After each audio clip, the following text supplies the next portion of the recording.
hosting this particular show.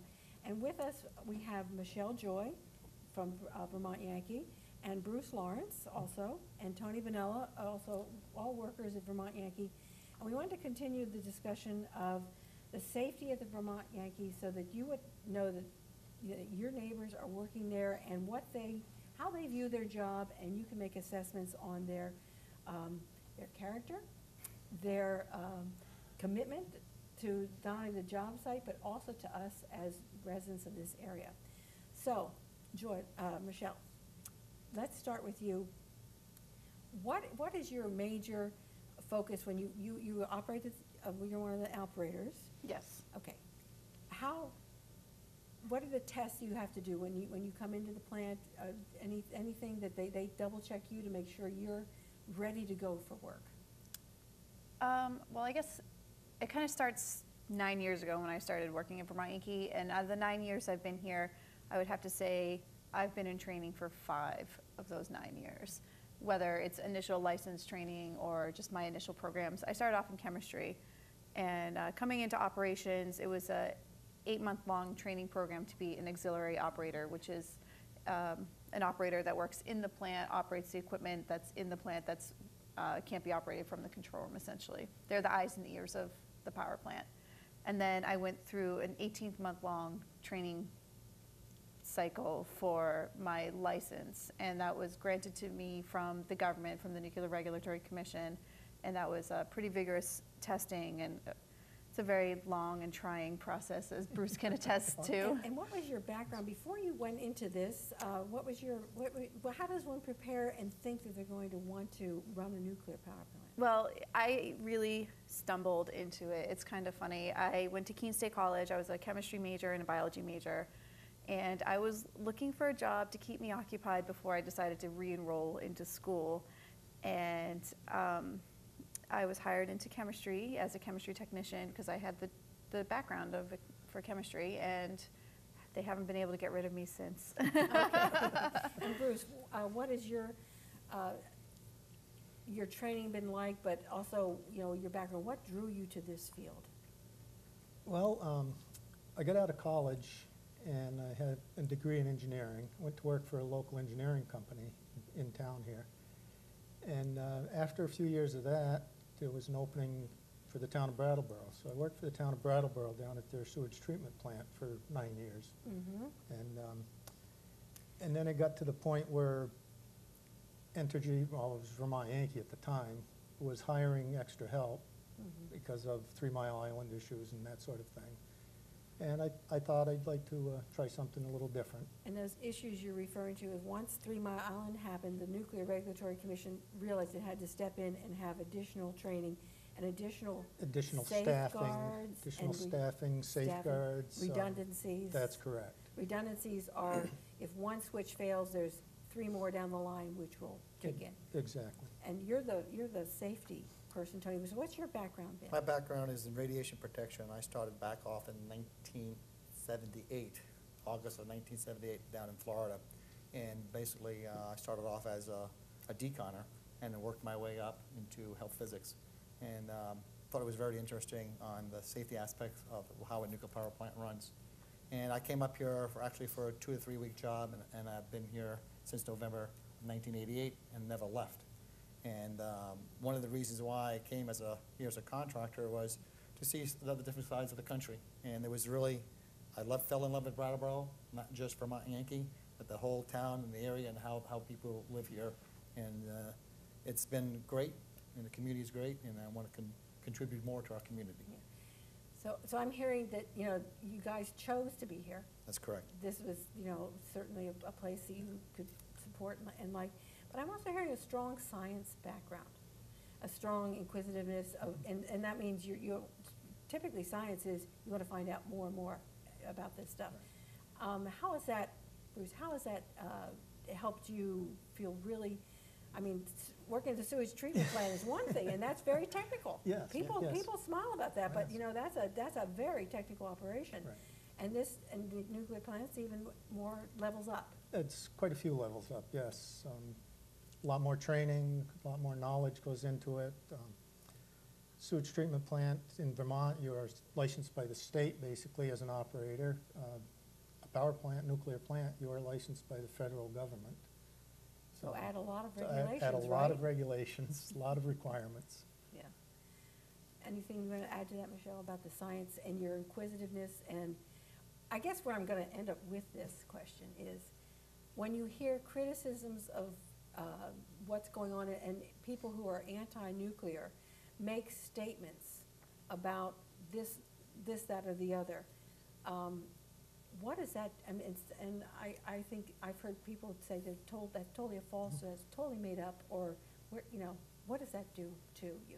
It's very frustrating because there is a lot of information out there that is simply not true or impossible in some cases, where they say, well, Vermont Yankee is going to blow up Lake Chernobyl. That's impossible. It could not happen that way because our plant's completely different designed, and it's the small little bits of education that need to happen that people who are against us are blind to it a lot of the times. And I know I work with teenagers every single day. I coach cheerleading in Brattleboro, and I try to teach the girls that I work with to keep involved in the sciences and to keep asking questions and be curious about it. And I try to teach them about nuclear power. They ask me all the time about my work, and I say, well, here, this is what's going on. And I get lots of questions from parents, and I absolutely address all their questions, and I try to find the common ground between some of the parents who are very much against us. When you talk to the public in this way, to parents, whatever, do they sort of say, well, that I haven't heard that before? Absolutely. And how is that usually, what's the result of those kinds of conversations? Generally, are they continuous or? I find that a lot of the times people will say, wow, I've never heard that before, or will thank me for explaining something to them. And I feel that I've been able to help get some people on our side, And it's not really a side thing. It's more of I would hope, you give out the information, correct scientific information, and then you decide. Absolutely. I'd like to think of it as an educational thing rather than a us versus them. And people need to keep an open mind also to be able to accept the education that we're trying to give. A little, just talking about the sciences a little bit, I think I've heard Patrick Moore speak. He's one of the original founders of Greenpeace. And Greenpeace has, come out on many different environmental issues and many different industries affected by what they do. And he was the only one in that organization with a science background. And Greenpeace at one point they wanted to eliminate the chemical of chlorine from the world.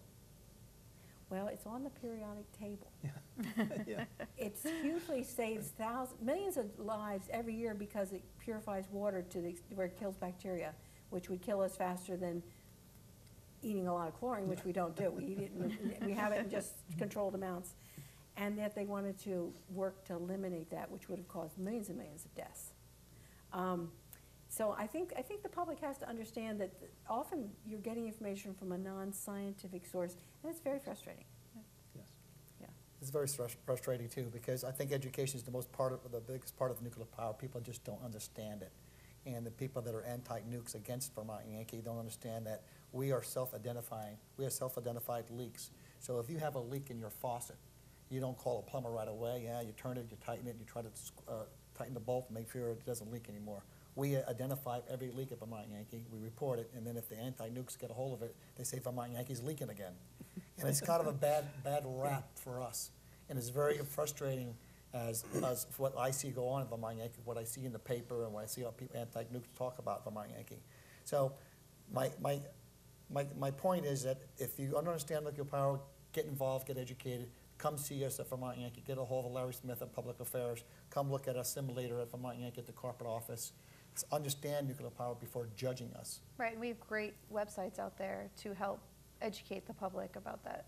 There's safecleanreliable.com, imvy.com, and then I think there's another one, vyforvt.com, which all have great resources and links to more pages for education and employee stories and, just.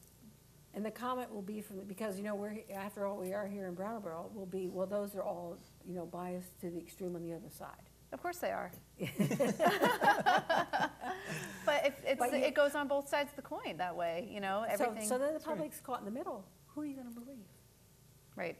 And that is the real hard nut. I think you don't want, you'd say, I don't know. What would you say to that? Well, we've run 38 years safe, reliable energy at Vermont Yankee. So you consider yourself an expert? I consider myself a pretty good expert on what we do at Vermont Yankee and what we do all over the United States at nuclear power plants. There's nobody perfect.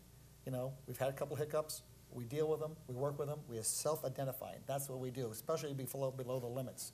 We don't have to do that. We don't have to put that information, but we still do. So you're reporting stuff that's happened at the plant, which is below what the NRC, the Nuclear Regulatory Commission, says you have to report. That's You correct. automatically report it. We automatically report it because we don't have nothing to hide. So if you followed the guidelines as written, the paper wouldn't have anything to write about. That's correct. Okay, because you haven't exceeded those, That's correct. those standards. What do you see as, we talked about the impact that Yankee has locally because there are 600 good-paying jobs. Now they say they're not all Vermonters, but those people do spend their money in our state. That's right. And what else do? They pay Taxes. income tax. Right. So if that money doesn't, those are good jobs. And it goes beyond that, too. The employees at Vermont Yankee are very well known for contributing to the United Way, to the food shelters, to any charitable organization. Now, the cynic will say, you're doing that just sort of to buy the public. What do you say? I say, I disagree.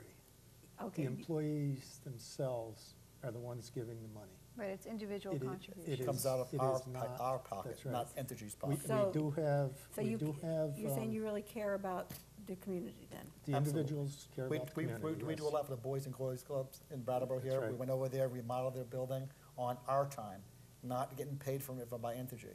That was a big program that we did, and that we wanted to help the Boys and Girls Club.